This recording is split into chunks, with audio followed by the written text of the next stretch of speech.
Good morning, everybody. Welcome to today's webinar, Mental Health and Wellbeing. My name is Cecilia White. I'm Director of Perks People Solutions, and it is my absolute pleasure to welcome you all today and to introduce our facilitator for the webinar this morning, Sarah Hills, who is a Senior HR Consultant at Perks People Solutions. Sarah has spent the last 15 years or so providing employers with a range of comprehensive employment and industrial advice and training. Sarah is also an accredited mental health first aid trainer, and she has a particular interest in workplace mental health and mental illness. And so she's very well placed to talk us through some of these issues today and to provide some useful information. Welcome everybody, and I'll hand over to you now, Sarah. Thanks, Cecilia. Thanks for joining me today. I'm Sarah Hills, and taking time out of your busy days to have a discussion or hear about mental health and wellbeing. Usually in a face-to-face seminar, I would go around and meet each of you and also ask what is the one thing you want to get out of the session, so that to ensure that we cover off on that. However, given the current circumstances and the forum being a webinar, I would encourage you to put your questions into the Q&A function that is available on your screen. If you would like your question to be anonymous, don't forget to tick that box. And just to let you know that the chat function will not be monitored throughout the webinar.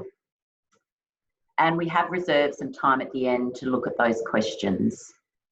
Those will also be published along with the copy of the slides from today's webinar and some other resources that we have been creating here in our COVID-19 Perks Hub for your accessibility.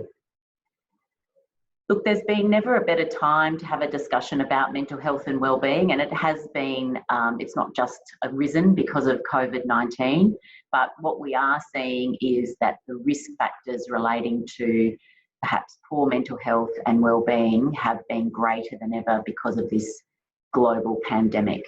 And we'll talk a little bit about that in today's session, and how you as both employee or an employer can manage these issues in the workplace from the perspective of good mental health and managing that risk. So today we're going to look at, as well as making good business sense about the productivity value that good mental health and being able to manage that in your workplace is important, we also have a duty of care under the work health and safety legislation. So we will cover just quickly on that, just so you've got a basis or an understanding of where that's coming from. The next thing I really wanted to look at or explain was, what is mental health and mental illness? And often these terms are used synonymously, or we hear poor mental health, and what does that mean? And then also looking at what good mental health and wellbeing is and what we're striving for. Then we'll look at mental health in the current climate of coronavirus, and then getting into the action steps of noticing what isn't right and taking those steps to have a conversation. And also, what are the resources that you can provide or circulate and have available for people in the workplace and assistance when you have those conversations? Some questions at the end. At the outset, I just want to highlight that the information provided in the webinar is about the general discussion around mental health and mental illness. It's not about you being able to diagnose a person's mental health, and nor is that necessary. That's the role of professional support people, a GP, a psychologist, a psychiatrist. That is not part of your role as an employer, but more about noticing signs that could be indicators of people in a bad place or space in terms of their mental health and how we can manage and support that. Secondly, if there are things that you don't feel comfortable or capable of addressing, seek assistance from others in your business or external providers in order to provide some sort of redress of the issue and managing that duty of care that an employer has. So not to ignore the situation or issues, because often what happens if you ignore them, you find that they can be worse further down the track, whereas being proactive about it is going to give you the opportunity to do all that you can. So the duty of care. I just wanted to outline at the outset here how common, you know, people can suffer from a mental disorder. And that is, in the last national survey that was undertaken in 2007, indicated 1 in 5 Australians had a mental disorder in the previous 12 months, and that 45% of our population would experience some sort of mental disorder during their lives. So it's not uncommon, and it would indicate to you, if you apply that statistic broadly in our workplaces, that there is the likelihood that we are going to have people who are managing or not coping with their mental health. So the Work Health and Safety Act in South Australia has some duties and obligations it imposes on employers operating businesses, and that is primarily the purpose of the laws are to eliminate or minimise the risks to health and safety of workers, of your workers, and the workplaces in which they operate or at work. It's important to note that health, in that health and safety, is actually defined to include psychological and physical health. So we place a lot of emphasis on having first aid people within our workplace and identifying them by posters on our wall in our lunchrooms. We have a first aid kit. Psychological health is just as important as that physical health, and having these conversations and hearing today about what mental health and mental illness is and educating your workplaces about those things is assisting in making that recognisable and prioritising it, just as important as physical health. So the employer duty is to ensure that as far as is reasonably practicable, you eliminate or minimise the risks relating to your workers' health and safety, so their psychological health. Equally, or just as well, workers have a duty to take care of their own health and safety, and also not to adversely affect the health and safety of other persons in the workplace or visitors to the workplace. And we control those things currently through policies, or we take steps to minimise and eliminate those risks by having bullying policies and actually acting on those sorts of aspects. We also have policies around safe operating procedures about the way we use equipment in our workplaces, or the way that we processes to ensure that safety cords are tagged and tested. So those things are all about minimising or eliminating the risk of people's physical and psychological health. So that duty also relates to a worker to take reasonable care for their own health. And today, in the context of mental health, we look at some of the self-care that employees can be taking to manage their mental health and observing how they're feeling. Also, to that point is that workers have to comply with the reasonable instructions given by their employer about the way in which they manage their health and safety in the workplace. So all those things I talked about before. You might have a bullying and harassment policy. You should have an equal opportunity policy, safe working procedures, up to date, depending on your workplace and the type of equipment or the type of work that you perform, be that an office or a manufacturing plant. So those are also the obligation of a worker or an employee to comply with the reasonable instructions and training that you may provide. So I think the point I'm making is that your employees' mental health and well-being, whether they're working in the office or from home, because that's work now, remains an important part and is just as important as managing your WHS obligations. But also it makes good business sense because we know that injuries, whether they are physical or psychological, affect the productivity of our workplaces and our people, and take time up in managing those going forward. So mental health and mental illness. Good mental health means that you are in a state of well-being where you feel good and you're functioning in the world. You also feel connected to a community, and in the current discussion, it's the workplace community, but also you have your local community. You might have a sporting community and you might have a family community. So those are not just community in the general sense, but we each have different communities in which we operate. We also are able to realise our potential and work productively, and we're able to cope with the normal stresses of life, perhaps the stress of now commuting back to the office for those that have returned to working. That is able to be coped with because we're feeling in a good space. Mental illness, on the other hand, is different from mental health. And we'll look at why that is and give a better understanding of that. It's a general term used for a group of illnesses that affect the mind or brain, and can include any one of those conditions there that you may have heard those terminologies. So they're a group of illnesses which can affect the mind or brain. And it basically significantly affects how we think and feel, behave and interact with other people.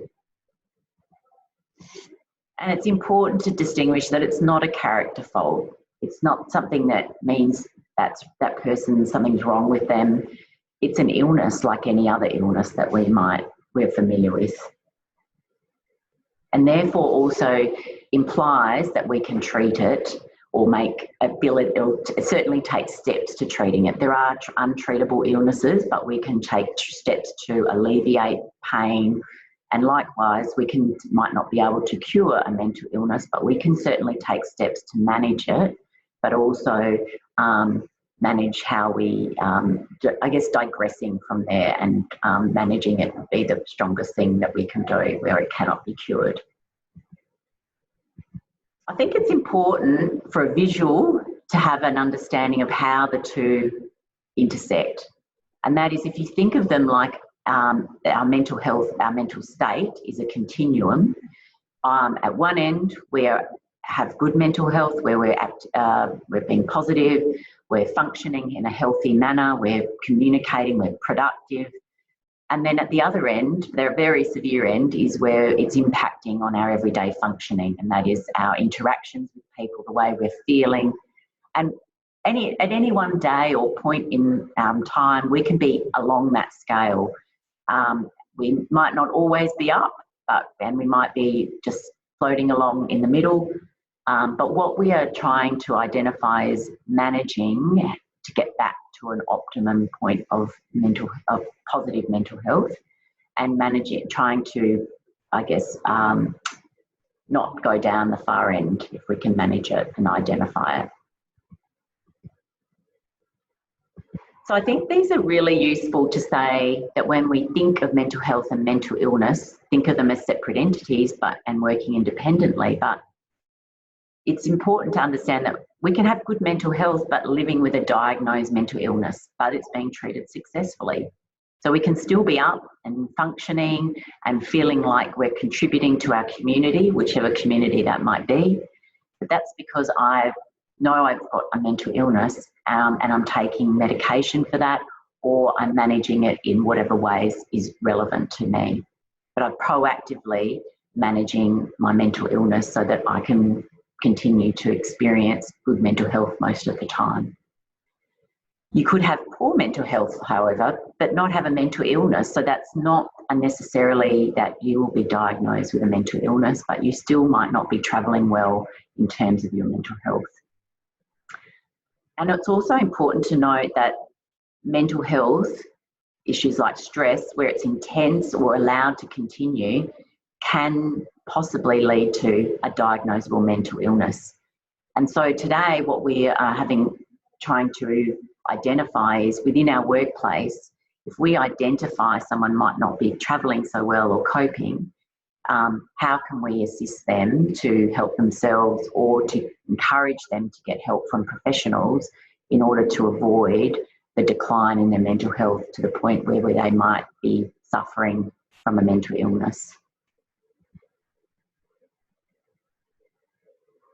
So as I said at the outset, there's no better time that we can be talking about mental health with the number of the fact that the pandemic has created a situation where the risk factors that can increase our not travelling so well on the mental health continuum are actually being felt across the world. Because we have basically come to a point in time where we've had to socially isolate. So the communities where we usually connect via the workplace, the sporting field, our groups or interests that we go and interact with during the weeks and weekends, they've changed because we've had to socially isolate. We've had to move away from the workplace. Some people's livelihoods have changed completely and have ceased to exist. Family are affected, health's impacted, and there's fear and panic around those things. So those things have made us feel stressed, anxious, fearful and angry. And for some people, these may be things that they've never experienced before, but are quite normal given the circumstances we find ourselves in. But what we're looking for is where the stress and the anxiety is consistently prolonged, and what steps can we take to assist. They're both proactive steps where we are helping our employees understand that those things are normal, but how can we manage that stress and anxiety, and providing some certainty for ourselves in the current circumstances we might find ourselves remotely working or being isolated from our various communities that we knew of pre-COVID. So that was the phase we were in, and now we're in a phase where in Australia we've been fortunate enough to be able to lift our social distancing restrictions, albeit we're not completely at a point where we can continue to congregate in large groups beyond 10, and also keeping our distance and looking at our spacing. And also hygiene is obviously still really relevant. So they are lifting at varying levels over the coming months, and for some of us who have been separated from loved ones or family interstate or overseas, we haven't yet seen those restrictions lifted at the current time. But also businesses that have closed down and the ability for them to come back to life, maybe reinvented, maybe not. But in the coming months, we're going to see those changes come about. But there still remains that element of uncertainty. Is the business going to reopen? When are the restrictions going to lift? Is it going to be enough in time, sort of thing? So there still remains an element of uncertainty for people, your workplace, but we can manage those, and I'll give some tips on that in a little bit. It's also really relevant to probably understand that I highlighted earlier that 1 in 5 Australians have experienced a mental illness in the last 12 months as of the last national survey. And we're certainly seeing through straw polls and polling online that those figures have increased just due to the coronavirus. The Australian government certainly are fully aware of this, and they included in their first Deputy Chief Medical Officer for Mental Health to help navigate the pandemic response going forward, because there's concerns that the pandemic could lead to more deaths than the virus itself through suicide.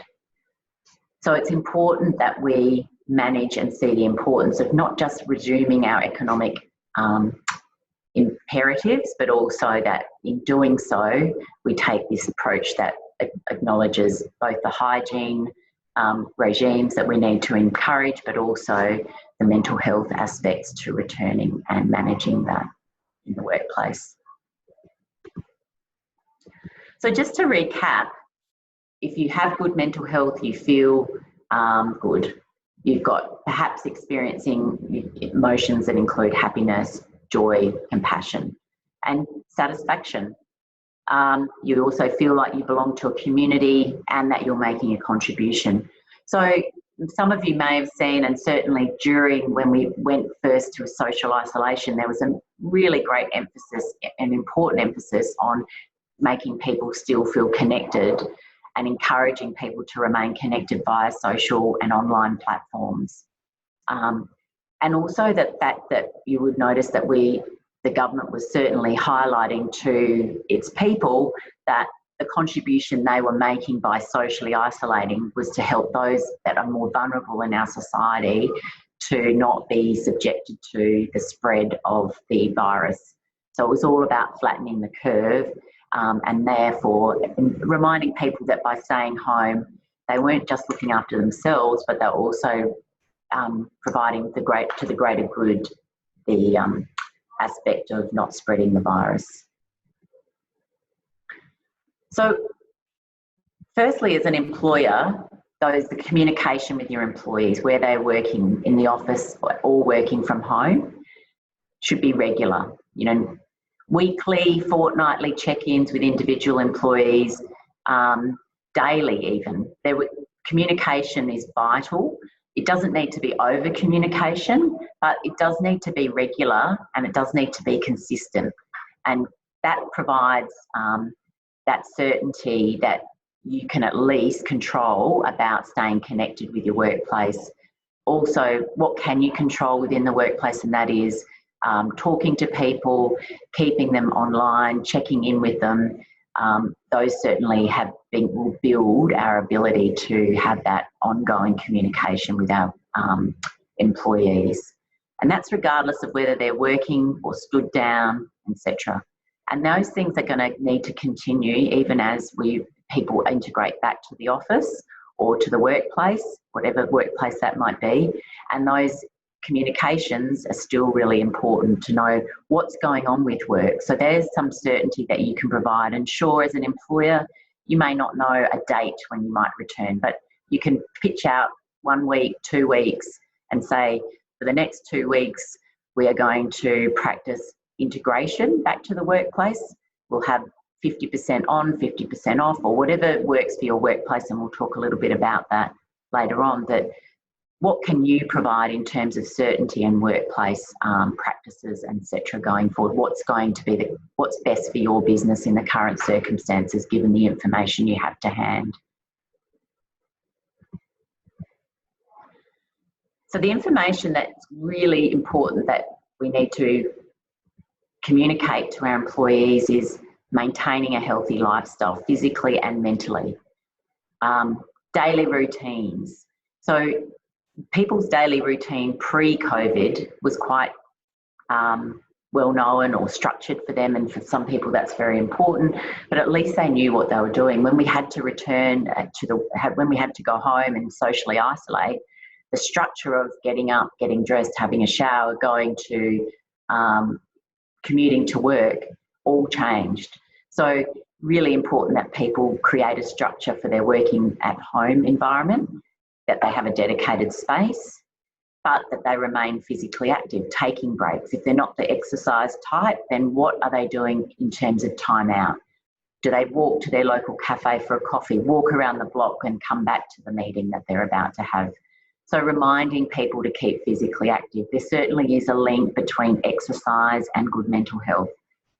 Again, eating well and getting enough sleep, staying connected with family, friends, work groups, etc., sporting groups. And you would notice that if you had those connections, you might have taken or caught up with a friend that you haven't spoken to for a while. But certainly staying connected with people online is really important aspect. And for those people in your workplace that may be not set up for that, do you know about who those are and who is living by themselves? Are they people that you might need to contact more frequently? Connecting in with other colleagues, work colleagues, to encourage them to check on work colleagues, and that sort of thing is important too. So providing information around what will keep us mentally healthy and well during the COVID-19 is important. And these things are still going to remain relevant as we still integrate or the restrictions lift, because some people will, we don't know where we're going to be in the future, if that's going to be a necessary step to go back to social isolation if we see a second wave. But maintaining these things, if you've established them, is important still to get, and the routine that we're going to set up coming back to the office is just as important, and integrating back to that. Again, keeping people informed where are they relying on trusted sources, news sources, and dealing in facts, not relying on stories off social media platforms or social platforms that are not necessarily trusted sources or are one person's ideals about what is a treatment for COVID-19, but rather relying on government sources or trusted news sources for your information. But also reminding people not to be obsessively watching TV. And it is hard because most of the news is dominated about coronavirus around the world and in Australia. But sometimes just making a conscious decision to not read the news today is going to not detriment you, but also just to make that cut and not create a habit. It is important that your employees are being kind to themselves and not having expectations about learning Italian while they're in isolation in their spare time because they're not going out on the weekend and socialising, or that they should be becoming fit and spending every working day or working moment, taking exercise classes online or whatever. So not having expectations about what they're going to get done in isolation period, but also that being reminded that permission isn't, you don't need to always feel up or positive during this time. And that's the point of checking in with people and just seeing how they're travelling. And yep, we are all going to not always feel up. We're all different in the way in which we're managing or coping with the pandemic is going to be different. But also encouraging, it gives you a prompt to seek assistance or support if you feel overwhelmed, letting your employees know that if they are feeling like they're not feeling up and they haven't for a week or so, that perhaps seeking assistance or support is not far away. And that might be just sharing how they're feeling with a work colleague or a family member if they feel more comfortable, but just encouraging them to talk it out with someone, be that yourself or someone else that they feel trusted to do so or comfortable. And as I said, these things still remain relevant as we as the restrictions are gradually lifted.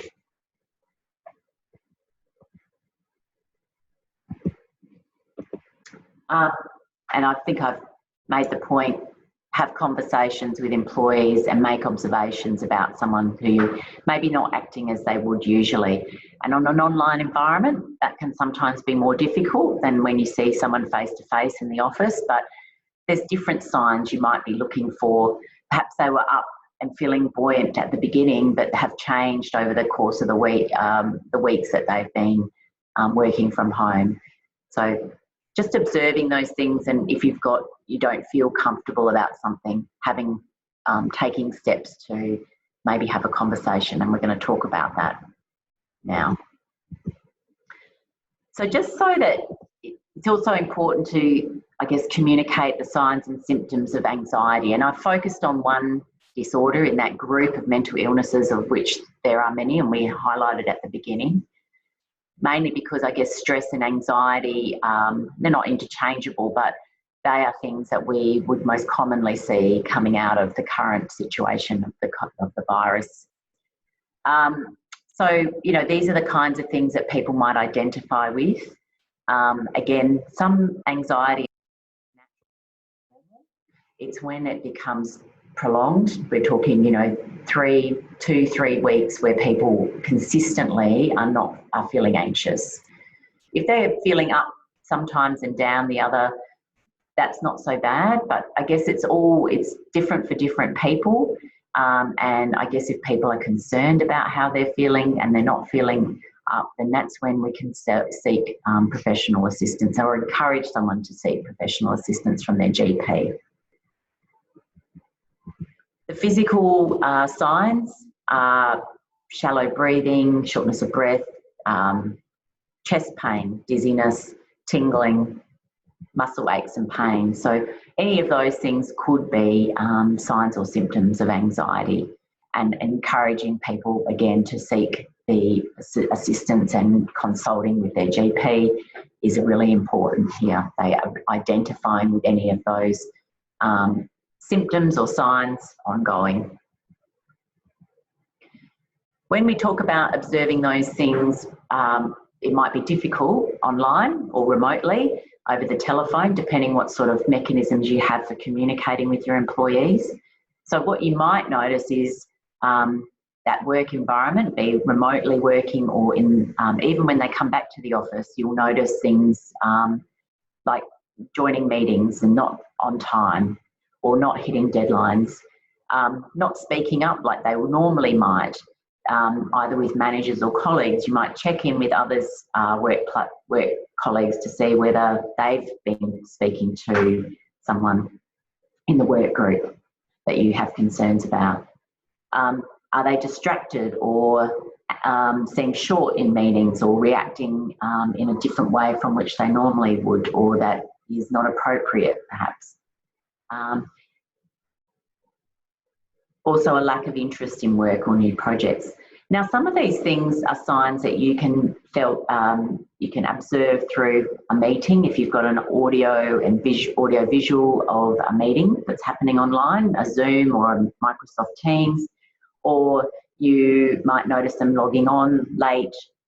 It depends on the type of work that you undertake at your workplace, but also other ways that you can get an understanding of how people are feeling is through some pulse surveys. So they're short 30-second surveys where you're asking people how are they feeling, have they been getting any physical exercise in the last 24 hours, have they had spoken to a friend or family in the last 24 hours, how are they working at home, are they liking working from home, what's changed for them, what's are there distractions at home that are difficult to manage. So there's those sorts of things that you can get an observation or an indication from your employees also about how they're feeling, and those things can also continue once we return to the workplace, or depending what the workplace looks like going forward, you might have a combination of people working from home and working in the office. So there's opportunities there to monitor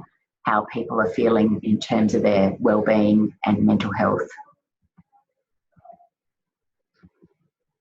So getting your employees to, going back to that duty that employees have for their own self, managing their own health, these are some tips you can provide in terms of, as we've identified, are there any signs and symptoms that they're feeling?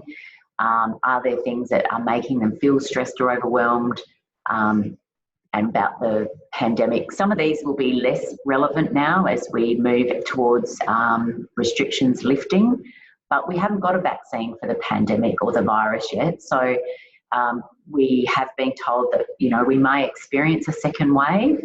At the moment, our borders are remaining shut, both nationally and between states, or limited access for essential workers, but we still might have a second wave. And so these things that continue to be relevant for us going forward, regardless of the restrictions lifting or indeed a vaccine being found, because some people will experience different issues that provoke mental illness or bad mental health in just general everyday life.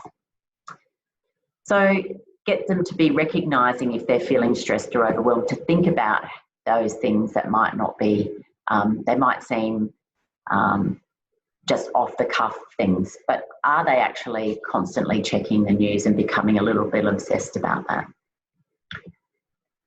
And what are they focusing in terms of their thoughts and discussions? So these are things that you are communicating to them about, things that might be indicators that, on top of not feeling like something's quite right. And also reverting back to and promoting those things about self-care, the physical exercise, having a routine, getting the facts and dealing with facts. Not necessarily giving them the facts, but encouraging them to look at, you know, trusted sources. In your communication, using trusted sources like the government websites, etc., for your information in determining your communications. Not having expectations about achieving things in life outside of just keeping their lives normal and managing how they're feeling and themselves. So an employee should ask for help when they're actually not feeling like any of those signs or symptoms, and they're not actually feeling 100% themselves, and they actually just need someone to talk to, perhaps, encouraging them to speak to their GP, access independent counsellors via an employee assistance program. If you don't have a provider, you can access many 1 or 2 sessions or 3 sessions for an employee who might not be coping, and you can engage those employee assistance programs just for that 1 or 2 or 3 sessions. You don't need to have someone on a retainer because you might not be big enough for that, but that's a service that you can offer to an employee who might be who you've got an understanding or you've observed is not feeling well, you've had a conversation and you're providing some support for them. There's also a variety of resources available that you might promote on your lunch board or that you circulate via an email whilst people are working remotely. Whilst you're promoting those self-care tips, you can also incorporate an attachment which lists the variety of resources available. Beyond Blue, Lifeline, there's suicide hotlines, there are Open Arms, Kids Helpline, Men's Line Australia. So there's a variety of resources that you can use. Debt also, there's free financial advice for those people who might be suffering from concern or anxiety relating to how they're going to pay and money and financial issues too. So back to the Perks COVID Hub, there is a resource page there with all those services provided that you can access and utilise and put into your own workplace using your own marketing or And I think going back to when we were talking about the difference around mental health and mental well-being, it's important to remember that feeling depressed or anxious doesn't necessarily mean that someone has a diagnosis of a mental illness. But what is going to really help is the self-care tips. If it's more serious than that or prolonged, then seeking medical professional help with your GP or an independent counsellor is really important, and to get further assessment and assistance. And really, what is your role in doing that? And that is where you're helping others. We'll look at next. A point I just wanted to make though is that just as it's important for your employees to be feeling mentally healthy and practicing good wellbeing, as either employers and owner operators, you also need to look after your own mental health. And that's not a bad thing. You need to be able to take care of yourself before you have to take on other people as well. And that's where I said at the beginning is you might not be able to have the conversation or you need assistance or support to have those conversations. And that's where you can either, if you can, is there someone else in the business that would be able to manage that or take on? Perhaps you've got managers of teams that could take on that and follow up with a work colleague.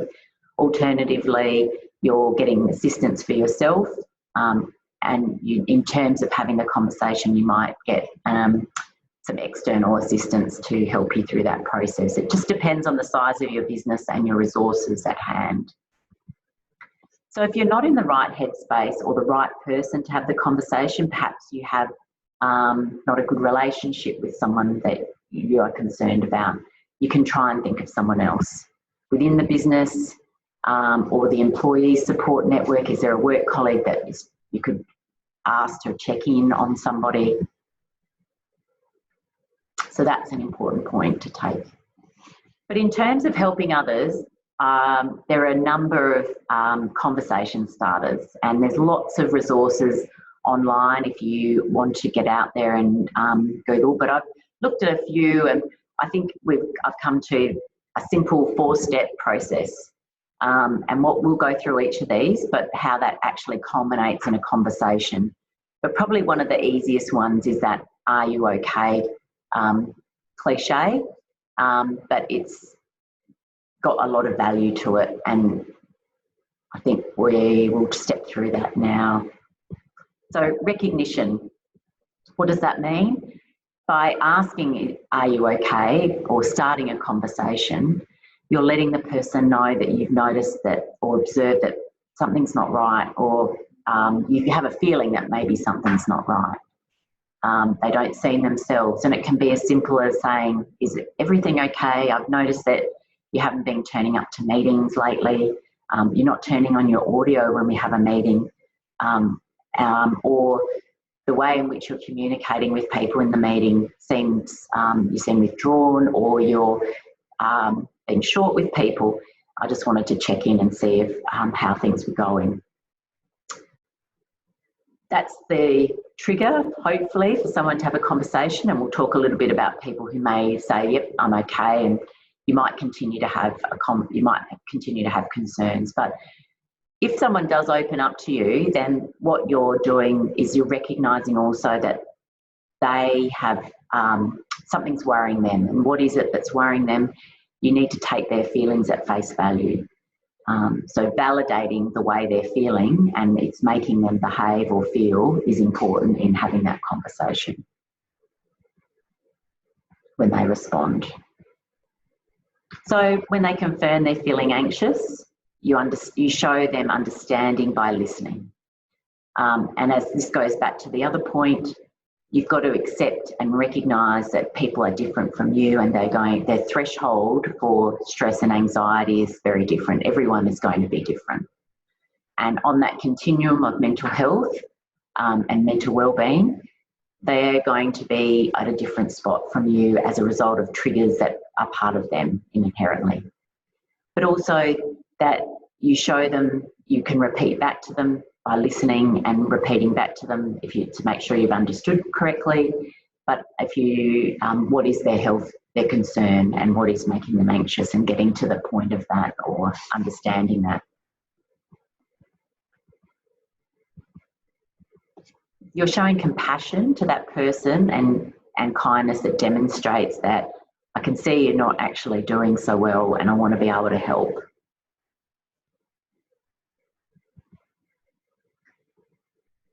And then the next step, and the fourth step, is that action step.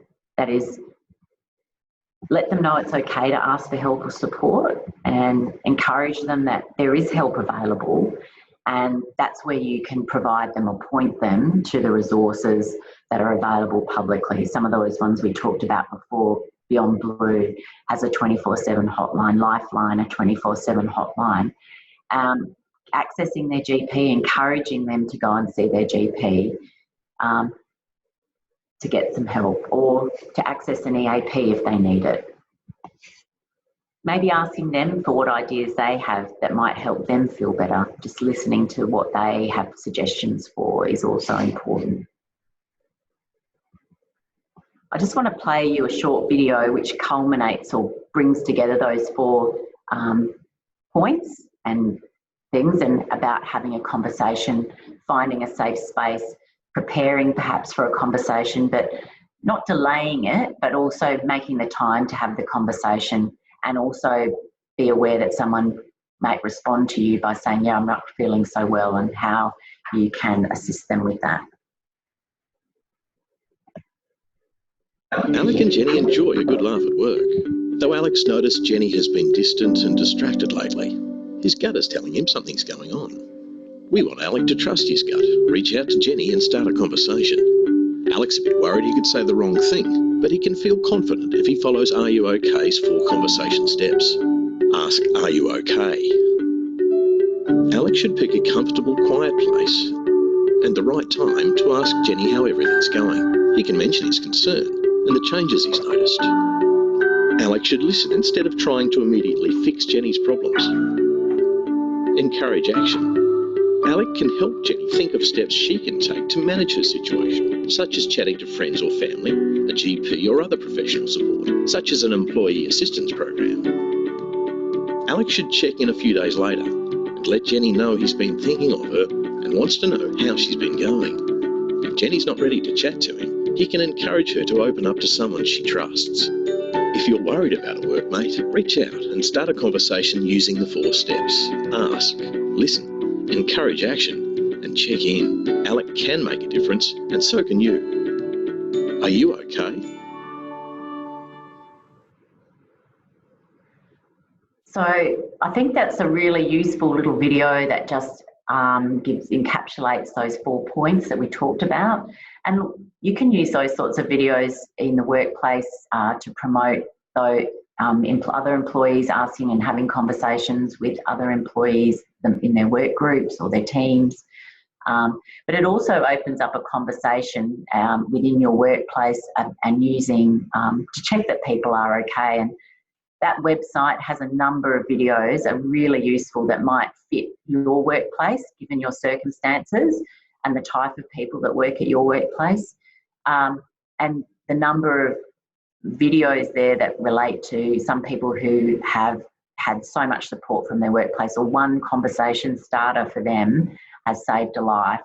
And that's the important thing here, is about managing. If I can go back to the duty or obligation about managing and eliminating, taking those steps to minimise and eliminate the risk relating to mental health at your workplace.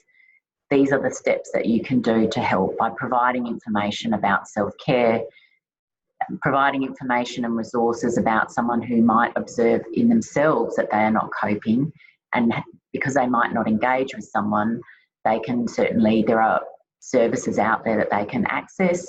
But also being able to, as a employer or a fellow work colleague, have a conversation with someone that you're noticing isn't coping so well. And for those of you that perhaps feel worried that they might say the wrong thing, I've just done a really quick little summary table about some of the things that aren't useful conversation starters or responses to people who might say that they are not coping so well. And, you know, if possible, we revert to those 4 steps, or what is used in the Are You OK video, the acronym ALEC, that ask, listen, offer resources and check in with people. But, you know, alternatives to what you could say, and talk to me, I'm listening. And look, for some of us, those conversations are going to be difficult, but you don't need to diagnose someone's mental health issue. You don't need to use those words, but you're just checking in, are you okay? And starting a conversation. And if you think that they could be benefit from accessing a service, or have you spoken to your GP, or have you had a chance to look at accessing the employee assistance program if you have one, or have you talked to somebody about being able to get some independent counselling, or accessing one of those 24/7 hotlines that are free, then that's what you can do, and just to make to contribute or make some difference to that person and give them some guidance. They might be feeling quite stuck where they are. Or it might be your mate who you can see, you know, is going through a relationship breakup, you happen to work with them, but just saying, hey, how are you going? And really, I mean, how are you feeling and going forward? How's it all? How are you coping? Can be really sometimes a difference for some people to be able to say, this person is understanding, or is taking the time out to notice that I'm not actually travelling so well. And I just wanted to say in closing that we have got some resources on our PERCS COVID-19 hub, those resources for mental health, wellbeing and personal safety issues. Some people might be experiencing things at home that are impacting on them, but relating to their partner or their children, living all together. So there are definitely things that could be triggering that might not be the pandemic themselves, but as a result of the circumstances that have arisen because of the pandemic and the actions we've had to take. We also run mental health first aid training, and that is usually a face-to-face session, and that will resume in the coming months. In the meantime, also in a couple of weeks, we'll be running a session about maybe performance management and mental health considerations, because that is quite a big topic and that might be something that's of interest to you to watch out for. But I wanted to thank you for joining me today, and we'll see whether there are any questions that have come in.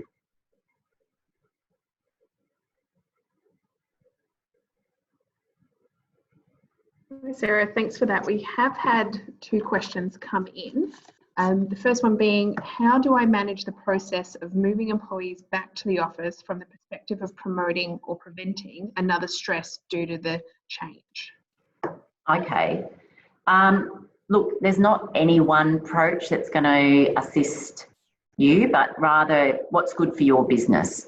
So in terms of when you're going to move back, that's something you need to inform yourself about. And maybe you're a business where people can't work remotely. And obviously if you're a cafe or a service provider where people come to access your services, then moving back to the office is a decision that you need to make in light of taking into account the information from the health perspective and what restrictions have been lifted that would allow you to do that. I guess the other thing that the common things that all businesses should be employing though is that communication and providing certainty. And it doesn't mean what one business is doing is good for you, but what are you going to do in terms of clearly communicating how people will come back to the office? You might look at you need to have in place protocols for people returning. Is there going to be a different cleaning regime when there's more people in the office? How are people going to, avoiding congregations of groups of people in your lunchroom? Propping doors open so that people don't touch doors as much, cleaning common surfaces. Meeting rooms, is there a limit on how many people can be in a meeting room or congregating, as I said, in the lunchroom? Are you going to have some people working from home and some people in the office? So as an integrated approach, or 50% on one week and 50% coming in the other week, so that you avoid any, clusters appearing, so the continuity of business could continue going forward if that's a viable thing for your business. So those things are really important for you to pre-think about in preparation for that coming back to the workplace. The other thing is reminding employees not to come in if they're not feeling well, and to see their GP or go and get tested if that's they're showing the symptoms relating to the virus. And at the moment, certainly the government is encouraging everybody who might just show those few symptoms to get tested. So yeah, the other thing is explore. You might, depending on your business model or the operation that you run, you might look at more flexible working arrangements going forward as a way of managing going forward. And that might be working really well for your business. Surveying your employees or having conversations about what worked well for them while they were working remotely, or what is working well for them. Is their productivity as good as when they're in the office? And look, there's an element of trust in these surveys and questions, but it's about creating those. And most people have been working as productively as they can from all accounts. And there's been a different intensity to the way in which some people have been working remotely. So looking at the good and the bad and what could you take away from that could benefit your workplace in the future is a really useful way. And that could be a conversation, as I said, or you could run a survey for people. And look at what's worked well and what hasn't worked well for the business. As I said, you might be a cafe or a restaurant or a service provider where there's no option for people working remotely, or not all people anyway. So you need to have people coming back to the office. So is that going to look like an integrated approach? Is it going to be reduced hours for a time while people still work from home? So just exploring those, I guess, in terms of it. But I think the most key things are good communication and clear what works for your business, given the context of the advice that's around. Great, thanks, Sarah. And then the second and final question that's come through is, I would like to ask on what practices or routines can I regularly incorporate before, during, or after meetings, which can help promote the overall mental well-being of my organisation. I was initially thinking a 5-minute mindfulness session before meetings, but I was hoping to hear some other ideas as well. Okay, so yep, that's definitely something you could engage or put into place in your workplace. Again, no one size fits all.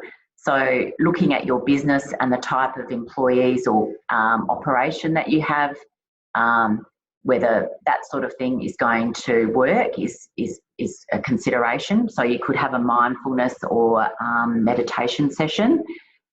Certainly before the meeting, you might encourage people before meetings to take a 15-minute break and either have a coffee and downtime before they start a meeting if it's going to be a particularly long one, or take a walk around the block.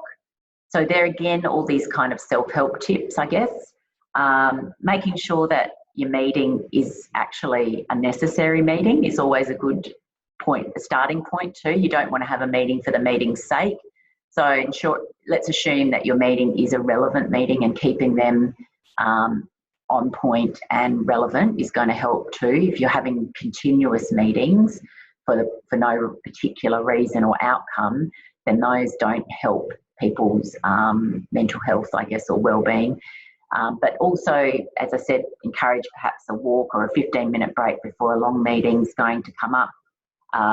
You might have a session before. You might encourage someone to do a mindfulness session before they go into the meeting. You can have online links circulating or available on an intranet, depending on what resources you have there. What else could you do? During the meeting, you might have a standing meeting. And again, it really depends on the type of meeting that you have got going on. You might decide to meet and have the meeting at a local park or a cafe. Again, size of the meeting is relevant. The content of the meeting is important. If it's a meeting about confidential or sensitive information, that's not going to be an ideal outcome. You could have a meeting where you stand.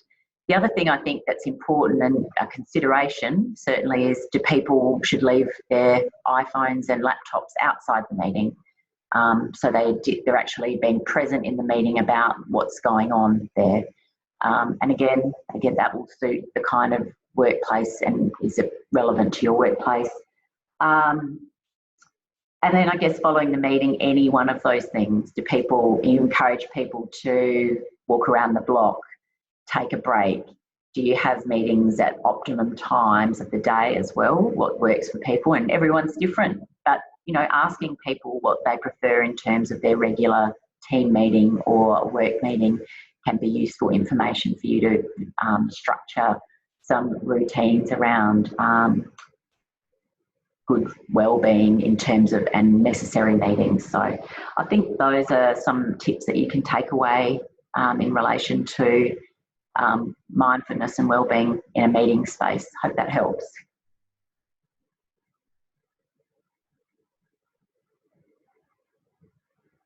Anyway, if that's all we've got, I would like to thank you for taking the time today for to attend the webinar.